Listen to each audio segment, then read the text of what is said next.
An embattled Prime Minister who he hadn't heard from for some time, taking a back seat, allowing the protesters to have their say, trying to show everyone within Thailand, her voters and the anti-government protesters, that they have their right to speak up, and giving them the floor for some time.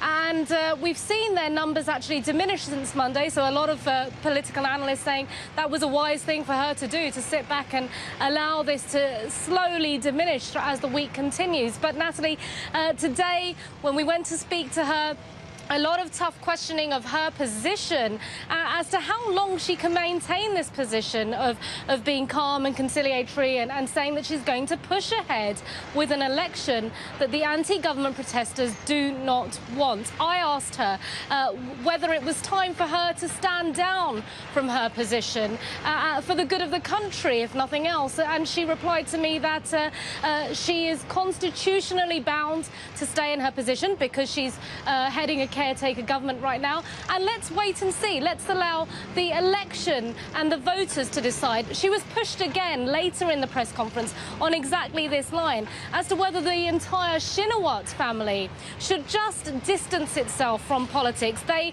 are dividing the nation.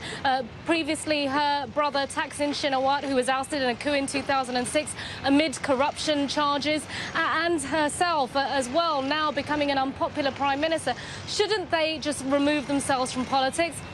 To which she replied that her family is the victim. And she also replied that they had garnered 15 million votes in the last election. They came into government through an election, and if people want to remove her, it will have to be through an election. Natalie?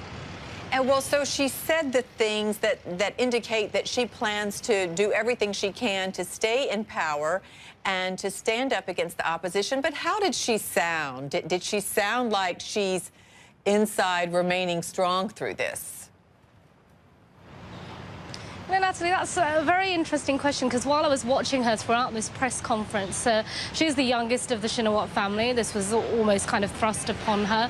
She was obviously had her mantra that she was told to stick to about let the people decide in the election. Very calm, very composed. But every now and again, she got a question that she didn't quite, know how to answer. She giggled a little bit, and she referred. By the way, she was not on her own. She was flanked on both sides, Natalie, by cabinet ministers and advisors, and she was often referring to them, asking them, can you reply to this one? Can you answer? Can you help me out? So that was very interesting to see. Natalie, just one thing that I want to bring to your attention as well, just getting some information in now that there has been a shooting incident of some kind outside a government building. Trying to get more details on that. What the National Security Chief had told us earlier is that he believed that it was some aerial firing, apparently clashes between residents in the area and anti-government protesters. So it seems perhaps like the local residents have had enough of their presence.